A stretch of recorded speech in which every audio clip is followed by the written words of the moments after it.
Mengantisipasi kerumunan di malam tahun baru serta libur awal tahun 2021, penyekatan dilakukan di pintu tol Jembatan Suramadu. Sejumlah pengendara diminta memutar balik kendaraannya.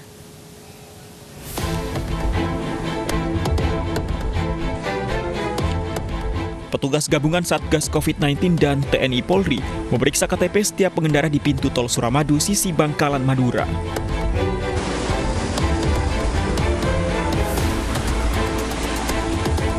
Jika pengendara adalah warga asli Madura, diminta memutar balik kendaraannya.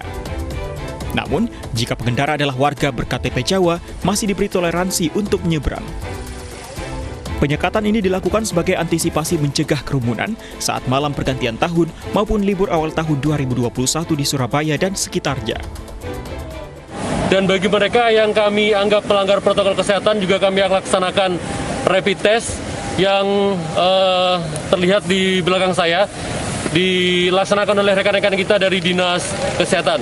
Dan apabila hasil rapid test tersebut dinyatakan reaktif, maka akan ada tindak lanjut kepada yang bersangkutan dari rekan-rekan Dinas Kesehatan. Penyekatan di pintu tol Suramadu ini akan digelar hingga tanggal 8 Januari 2021. Memasuki hari pertama tahun baru 2021, situasi Simpang Gadok, Bogor, Jawa Barat terpantau ramai lancar. Ya, petugas gabungan tetap memeriksa surat rapid test antigen bagi kendaraan dari arah Jakarta. Situasi Simpang Gadok sejak pagi tadi terpantau ramai lancar di kedua arah. Kondisi ini sudah terjadi sejak pergantian malam tahun baru tadi malam. Pagi ini petugas gabungan masih terus memeriksa surat rapid test antigen bagi para pengendara yang akan menuju kawasan Puncak. Sebelumnya petugas telah menerapkan penyekatan di beberapa titik jelang pergantian malam tahun baru. Langkah ini merupakan upaya pencegahan agar masyarakat tidak merayakan pergantian tahun baru 2021.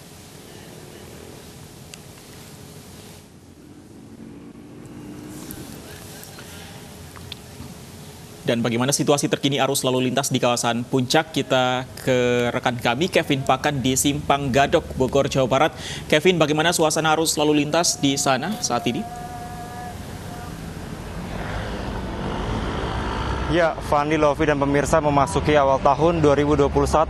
Situasi di Simpang Gadok, Puncak, Bogor, Jawa Barat terpantau ramai lancar, terpantau normal, dan memang sampai saat ini saya melaporkan, kami belum melihat adanya lonjakan kendaraan yang cukup berarti pada hari ini. Dan memang Fani dan Lovi dapat kami informasikan, tadi sekitar pukul 8 hingga pukul 10 pagi, ini petugas gabungan yang terdiri dari TNI, Polri, Satpol PP, dan juga Dinas Perhubungan dari Kabupaten Bogor telah melakukan proses pengecekan rapid test antigen bagi para pengendara yang akan berlibur ke arah Puncak. Dan memang terkait hal ini, setidaknya tadi ada sekitar 207 kendaraan yang datang ke arah Puncak dan ada sekitar 80 lebih kendaraan yang diputarbalikkan ke arah Jakarta karena tidak memiliki surat rapid test antigen. Dan selain itu juga berdasarkan informasi yang kami peroleh bahwa ada sekitar 100 lebih kendaraan yang sudah meninggalkan Puncak menuju ke arah Jakarta. Fani dan Lovi, terkait hal ini juga tadi kami sempat bertanya atau mewawancarai pihak kepolisian di tempat ini yang mengatakan bahwa akan terus melakukan penjagaan bersiaga bila mana terjadinya lonjakan tepatnya setelah sholat Jumat nanti dan pada saat menjelang sore hari nanti. Fandi dan Lovi. Baik, terima kasih Kevin Pakan melaporkan langsung dari kawasan Simpang Gadok, Puncak, Bogor, Jawa Barat. Sebuah sejarah baru terukir di Rumah Sakit Darurat Wisma Atlet Kemayoran. Pernikahan pertama secara virtual digelar antara seorang pasien perempuan yang harus dikarantina akibat positif COVID-19 dengan pasangannya. Terima nikah dan kawinnya Nur Aini Umiyah binti Joni Satria dengan mas kawin yang tersebut tunai.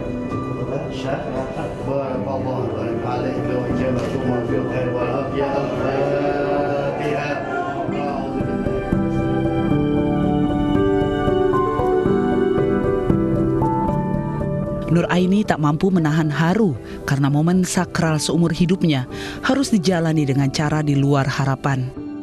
Ia divonis positif terjangkit COVID-19 dan harus dikarantina di Rumah Sakit Darurat Wisma Atlet. Sehari sebelum pelaksanaan akad nikah yang sudah dijadwalkan jauh hari. Ya karena kan nggak ada yang mau kayak gini sih ya. Terus kalau bagaimana juga ini semua keputusan cepat banget karena aku didiagnosa akhirnya PCR positif keluar itu H-2 sebelum hari ini. Terus H-1 aku putuskan yang terbaik setelah konsultasi sama beberapa bahwa lebih baik aku diisolasi di Wisma Atlet. Akhirnya aku pindah, sembari ngurus pindah, sembari making, sembari mikirin besok teknis nikah tetap bagaimana. Terus karena si calon juga bilang waktu dia tahu aku positif, dia bilang ya nggak apa-apa.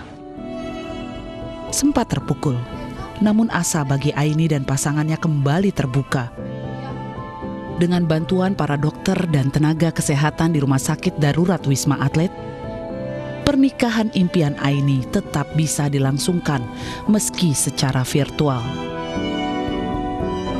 Kami tentunya menyiapkan secara singkat di sini karena tentunya info kemarin baru beliau masuk ke sini tentunya. Jadi sangat singkat dan ini bagian dari layanan secara sosial dari Rumah Sakit Darurat COVID-19.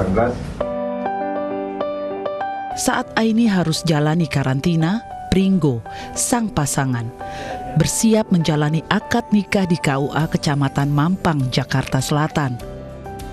Dengan mantap, Pringgo mempersunting Nur Aini di hadapan penghulu, orang tua mempelai, dan para saksi. Saya terima nikah dan kawinnya Nur Aini Umiyah binti Joni Satria dengan mas kawin yang tersebut tunai.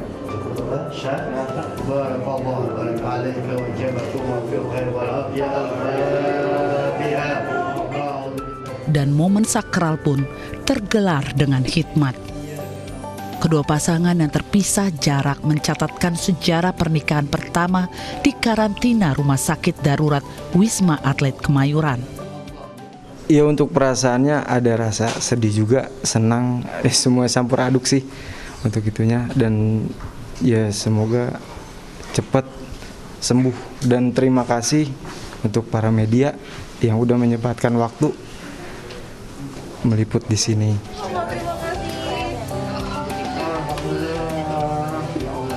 Ucapan selamat dan doa pun teriring untuk kedua pasangan pengantin baru ini. Tim Liputan iNews melaporkan. Ya, pemirsa, pernikahan virtual yang terjadi di Rumah Sakit Wisma Atlet tadi menjadi sejarah baru. Dan berikut ucapan selamat dari tenaga kesehatan di Rumah Sakit Wisma Atlet Kemayoran yang diwakili Komandan Lapangan RSDC Wisma Atlet.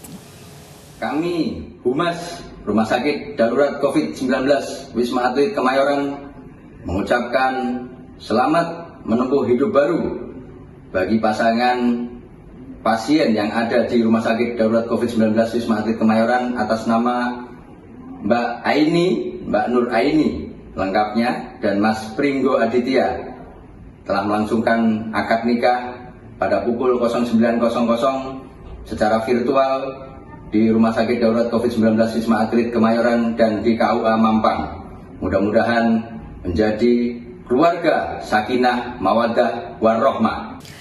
Kantor Imigrasi Tanjung Perak, Surabaya melarang awak kapal atau ABK berkewarganegaraan asing turun kapal selama bersandar di pelabuhan. Hal ini sesuai dengan aturan yang ditetapkan pemerintah Indonesia terkait pembatasan masuk WNA sebagai antisipasi penyebaran varian baru virus corona. Petugas Kantor Imigrasi Kelas 1 Tanjung Perak, Surabaya menggelar sosialisasi dan pendataan terhadap awak kapal dari sejumlah kapal asing yang sedang bersandar di Pelabuhan Tanjung Perak, Surabaya. Sosialisasi dilakukan dengan mendata jumlah pelaut maupun pekerja asing yang sedang bekerja di atas kapal.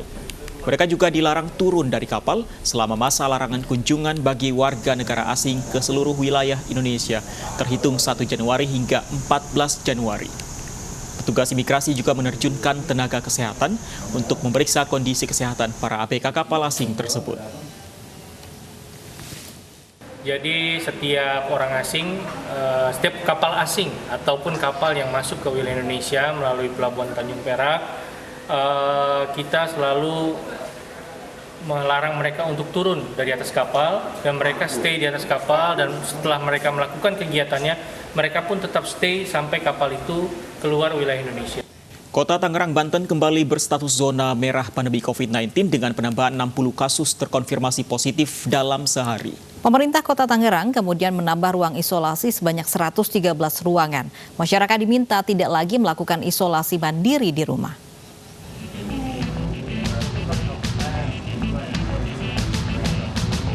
Penambahan ruang isolasi terkonsentrasi yang disediakan pemerintah Kota Tangerang berada di Falcons Prime Hotel dengan kapasitas 113 tempat tidur di Jalan Daan Mogot, Kota Tangerang, Banten. Penambahan ruangan untuk mengantisipasi melonjaknya kasus COVID-19 setelah Kota Tangerang kembali berstatus zona merah dengan resiko penularan tinggi.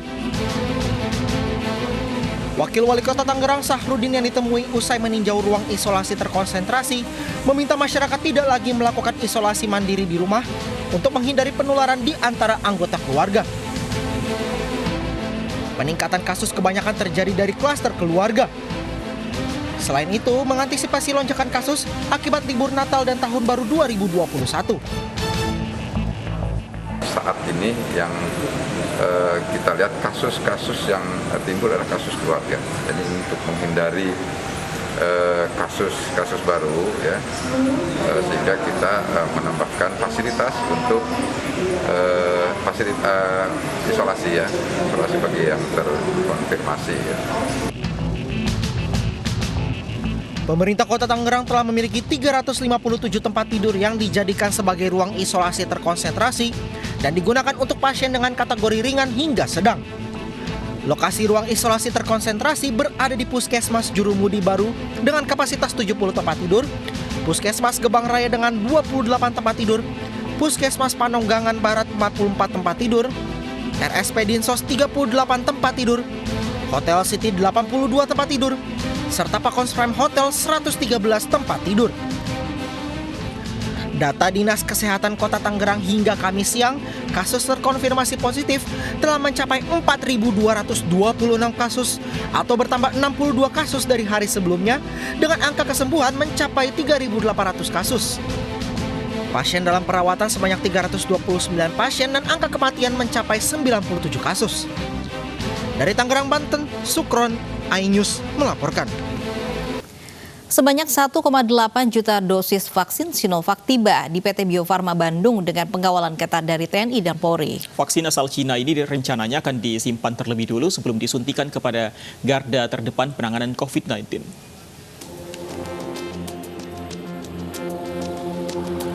Dengan pengawalan ketat dari TNI dan Polri, 1,8 juta dosis vaksin Sinovac tiba di PT Bio Farma, Jalan Pasteur, Kota Bandung, Jawa Barat.